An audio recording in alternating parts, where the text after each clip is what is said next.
Israel ഇറാനെ ആക്രമിച്ചതിനെ തുടർന്ന് Iran ഇപ്പോൾ ചടുലമായ നീക്കങ്ങളാണ് നടത്തിക്കൊണ്ടിരിക്കുന്നത്. എത്രയും വേഗം ഇസ്രായേലിനെ തിരിച്ചടിക്കാനുള്ള നീക്കങ്ങളാണ് ഇറാൻ നടത്തിക്കൊണ്ടിരിക്കുന്നത്.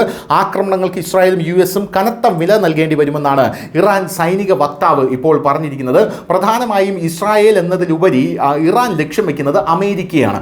അമേരിക്ക എന്ന് പറയുന്ന രാജ്യത്തെ ശക്തമായി തിരിച്ചടിക്കുക എന്നുള്ളതാണ് ഇറാന്റെ പക്കലുള്ള ഏക പോംവഴി എന്ന് പറയുന്നത്. പക്ഷേ അമേരിക്ക എന്ന് പറയുന്ന രാജ്യത്തെ ഡയറക്റ്റായിട്ട് ആക്രമിക്കുകയല്ല ഇറാൻ ചെയ്യുന്നത്. ഇറാൻ ചെയ്യാൻ പോകുന്നത് അമേരിക്കൻ ഇന്റലിജൻസ് റിപ്പോർട്ട് പ്രകാരം അമേരിക്കയുടെ സൈനിക താവളങ്ങളും വ്യോമത്താവളങ്ങളും പല രാജ്യങ്ങളിലുള്ളത് ആക്രമിക്കുക എന്നുള്ളതാണ് ഇറാന്റെ പക്കലുള്ള ഏക പോംവഴി എന്നാണ് ഇപ്പോൾ അമേരിക്കൻ ഇന്റലിജൻസ് റിപ്പോർട്ട് ലഭിച്ചിരിക്കുന്നത്.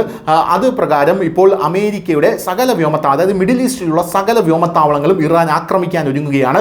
ഇസ്രായേലും ഇറാനും മാത്രമുള്ള ഒരു യുദ്ധമായി ഇത് മാറില്ല, മറിച്ച് മിഡിൽ ഈസ്റ്റിലെ സകല രാജ്യങ്ങളെയും ഇതിലേക്ക് വലിച്ചഴയ്ക്കാനാണ് ഇറാൻ ശ്രമിക്കുന്നത് എന്നാണ് അമേരിക്കൻ ഇന്റലിജൻസ് റിപ്പോർട്ട് ലഭിക്കുന്നത്. ഇസ്രായേൽ ഇറാനെ ആക്രമിച്ചതിനെ തുടർന്ന് ഇത്രയും വലിയൊരു യുദ്ധമായി അത് മാറും എന്ന് ഇസ്രായേലും അമേരിക്കയും വിചാരിച്ചിട്ടുണ്ടോ എന്നുള്ള കാര്യത്തിൽ വ്യക്തതയില്ല. പക്ഷേ ഇറാൻ വളരെ ബുദ്ധിപരമായിട്ടാണ് നീങ്ങുന്നത്. തങ്ങളുടെ തകർച്ച മാത്രമല്ല ഇറാന്റെ ലക്ഷ്യം, മിഡിൽ ഈസ്റ്റിലെ സകല രാജ്യങ്ങളെയും ഇറാൻ ഇതിനകത്ത് വലിച്ചഴക്കുകയാണ്.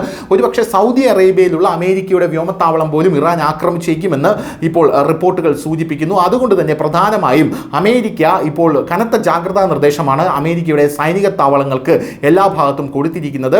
ഒരു ആക്രമണത്തെ നേരിടാൻ ഏത് നിമിഷവും സജ്ജമായിരിക്കണം എന്നാണ് അമേരിക്ക കൃത്യമായി ഇപ്പോൾ പറയുന്നത്. ഇറാനിയൻ ആണവ സൈനിക കേന്ദ്രങ്ങൾക്ക് നേരെയുള്ള ആക്രമണത്തിൽ ഇസ്രായേലും അമേരിക്കയും കനത്ത വില നൽകേണ്ടി വരുമെന്ന് ഇറാൻ സായുധ സേനാ വക്താവ് ബ്രിഗേഡിയർ ജനറൽ അബോൾ ഫാസൽ ഷെക്കാർച്ചിയാണ് സ്റ്റേറ്റ് ടിവിയോട് പറഞ്ഞിരിക്കുന്നത് എന്നാണ് നമുക്ക് ലഭിക്കുന്ന റിപ്പോർട്ട്. ആണവായുധ വികസനത്തിന്റെ എല്ലാ ഭാഗങ്ങളും എന്ന പദ്ധതി ഇറാൻ രഹസ്യമായി മുന്നോട്ട് കൊണ്ടുപോകുന്നു എന്നാണ് ഇപ്പോൾ ഇസ്രായേലി ഡിഫൻസ് ഫോഴ്സ് പറയുന്നത്. അതുകൊണ്ട് തന്നെ ഇറാനെ തകർക്കേണ്ടത് ഇസ്രായേലിന്റെ ആവശ്യമാണ്. ആക്രമണങ്ങൾക്ക് ഇസ്രായേൽ കൈപ്പേറിയതും വേദനാജനകവുമായിട്ടുള്ള വിധി നേരിടേണ്ടി വരുമെന്ന് ഇറാന്റെ ഖമേനി ഇപ്പോൾ പറയുന്നുണ്ട്. ഇറാൻ ആക്രമണങ്ങൾക്ക് ശേഷം NYPD ജൂത ഇസ്രായേലി കേന്ദ്രങ്ങളുടെ സംരക്ഷണം ശക്തമാക്കുന്നു എന്നും നമുക്ക് മനസ്സിലാക്കാനായിട്ട് സാധിക്കുന്നു. ഈ യുദ്ധം നിങ്ങളുടെ മാത്രം യുദ്ധമല്ല എന്നാണ് ഇപ്പോൾ ഇറാനിയൻ മാധ്യമങ്ങളടക്കം റിപ്പോർട്ട് ചെയ്തുകൊണ്ടിരിക്കുന്നത്. ഈ യുദ്ധം എന്ന് പറയുന്നത് ഒരു മിഡിൽ ഈസ്റ്റിന്റെ അഭിമാന പ്രശ്നമായി ഞങ്ങൾ മാറ്റുമെന്നാണ് ഇറാൻ പറഞ്ഞിരിക്കുന്നത്. എന്തായാലും ലോക രാജ്യങ്ങളെല്ലാം തന്നെ വലിയ ഭീതിയിലേക്ക് പോയിരിക്കുന്നു. മിഡിൽ ഈസ്റ്റിലെ സകല രാജ്യങ്ങളും ഇറാൻ ആക്രമിക്കാൻ ശ്രമിക്കുന്നു എന്നുള്ള റിപ്പോർട്ടാണ് ഇപ്പോൾ അമേരിക്കയ്ക്ക് ലഭിച്ചിരിക്കുന്നത്. News desk, news India Malayalam.